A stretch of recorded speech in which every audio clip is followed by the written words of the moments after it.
In today's video, John talks about zero DTE. What are the pros and cons of such a short time frame? And how to best use charting to help options traders be more directional. Listen up. For those serious about becoming successful, consistently profitable options traders, now is the time to build skills in technical analysis, market analysis, and applied volatility to get those results. We have multiple memberships, starting with our Go membership that teaches rules-based trading and our Pro membership that teaches more subjective trading. For more information, go to lockeinyoursuccess.com/memberships.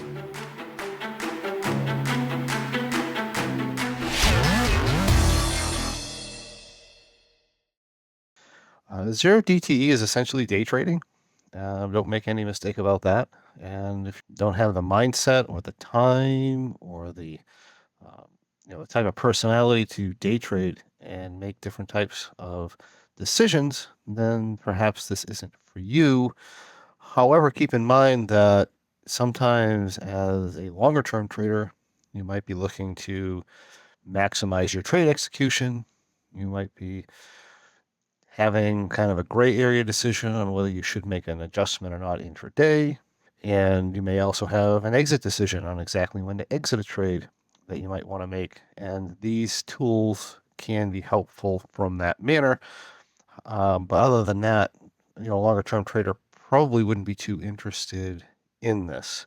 So just keep that in mind. It's something that you can use that can be beneficial, but it's not something that's completely necessary.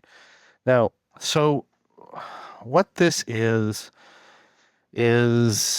a this is something called up volume minus down volume, and this is for the NYSE, and it gives us an idea of how much money I guess, or position size is coming into the market overall versus what's coming out of the market.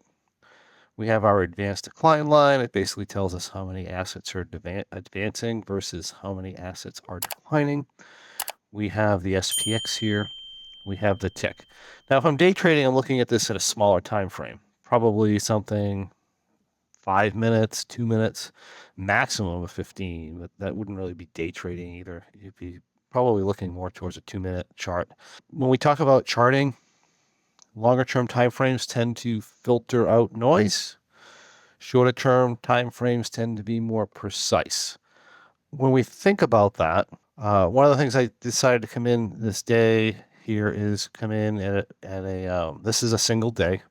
This is 10/30/23, and I chose this day because one of the things that you should understand is the difference between what we call a trending day, when the market's likely to continue in a certain direction and close higher, versus a chop day where we really got a bunch of crap and we don't always know where things are going to go. So this is an example of a mildly trending day. So we have, of course, we have mildly trending days, we have flat days, we have back and forth chop days. This is a mildly trending day, and that mild trend is up. So one of the things that I would like you to notice is our first hour closed positive up volume versus down volume. Our next hour closed higher. Our next hour closed higher. If you're looking at this on a shorter term time frames, we had a swing high and a swing low. We had an inside price action, but we had a higher low. Also a slightly lower high, so this is kind of neutral. Next bar, we had another set of price action coming in here. We had a higher high and a higher low. Next session, higher high, equal low. Next session, higher high, higher low. Next section, no low, just higher, higher, higher, up all the way. And the next section, again, we had a higher low and a higher high. So the trend here is up. Just like if we're doing a charting on a daily chart of the price action of the SPX, the trend is up on the up volume versus down volume. The market opened. We had, at the time of open, we had approximately, 1,600 of our 2,000 and some odd assets people were buying. This is not them selling. This is dropping buying pressure. So another thing to think about is even if I was up, I'm down here. This isn't necessarily, if I was here this time frame and I'm down here this time frame, that's not necessarily a representation of selling. It's a representation of volume just lightening up. If on the other hand, I flip around and I'm pulling in a minus 50,000, that's a representation of selling. Okay. So pretty much everything here when we go down is volume lightening up. So we get a surge of up volume, it lightens up. We get a surge of up volume, it lightens up. We get a surge of up volume, it lightens up. That's the way you kind of want to look at that. This here, the same context, we start out with people with the assets, prices are higher across pretty much across the board, probably 70, looks like about 75% of the assets in the NYSE are up at this point. And we come down into here, people aren't selling the assets, they're just not going up anymore, right? As time goes by. So the same thing here, they're relatively flat, and then they start climbing again. So we had the opening, we call this the opening Rigamaroo, which is, you have people positioning on the open, and you'll get some kind of crazy price action in there for the first half hour, which is one of the reasons that we talk about, as if you don't understand the marketplace, if you're not very good at technicals or understanding intraday movement, you usually don't benefit from trying to make a decision the first half an hour because the information tends to be a little bit random. A day trader will understand it. Longer term traders probably won't. So we tell our people who don't understand it, don't trade the half hour of the market. We might tell the traders who do zero DTE and so forth, yes, trade the half hour of the market because that's when you want to get in. So it all depends on how much you understand and how much you know. And again, as you do this, your understanding will increase. But also notice the day, basically, other than this candle, day is trending up, trending up, trending up, trending up. That's also an example of a bullish trending day where the close is likely to be higher than the high. Really no huge warning signals here.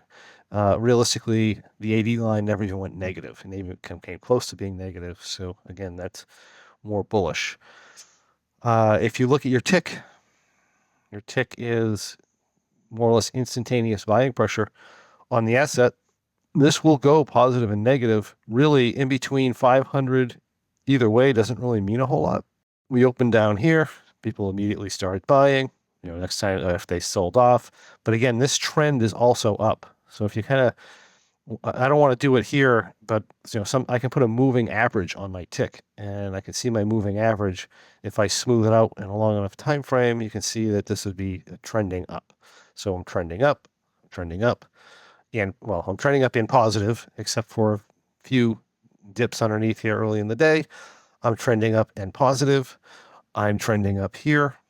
And the asset price is also going up, right? So everything's in confirmation, everything's together. Then, of course, at the end of the day, you get your end of day sell-off, right? So this is day traders and so forth taking their profits, dropping the price of some of the assets down a little bit.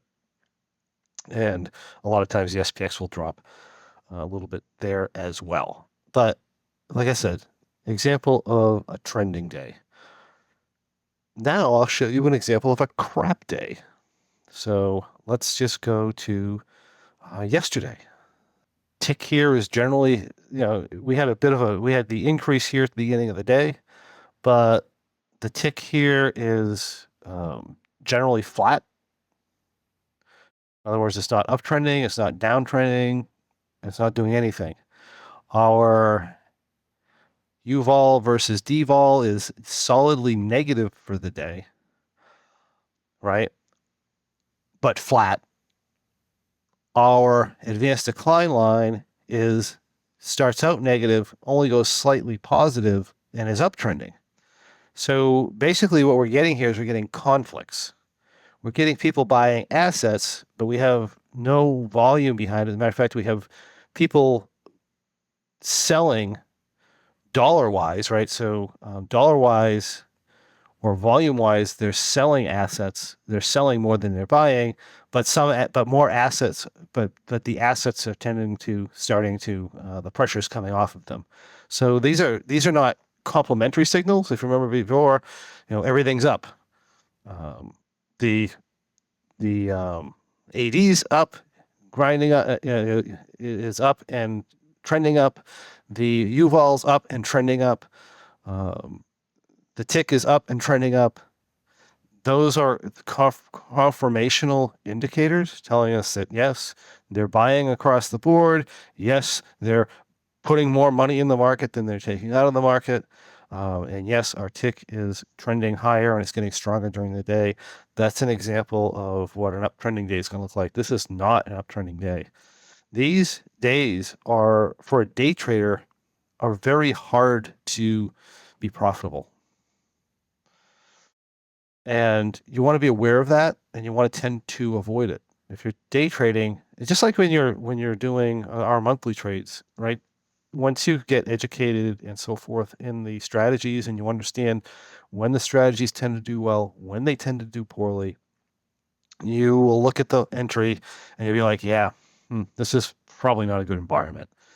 You might want to trade it anyway, but you'll know it's not a good environment. And there's other times when you'd be like, wow, this is a really good environment, and I'm going to trade that, right? And you can go ahead and you can trade and you can, you just go in there that way. It's the same way with day trading.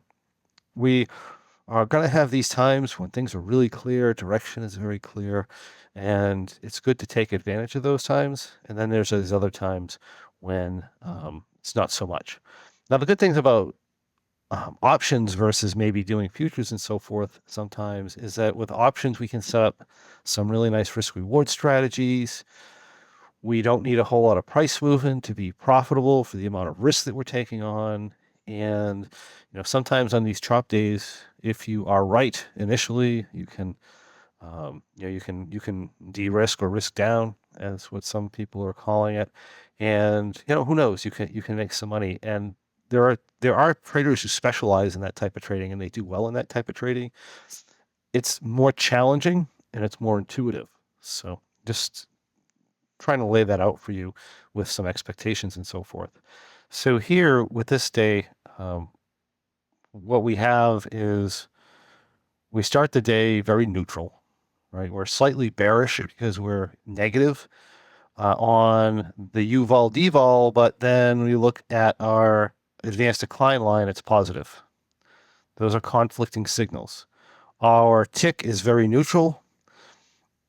There's nothing here from a day trading perspective to do anything.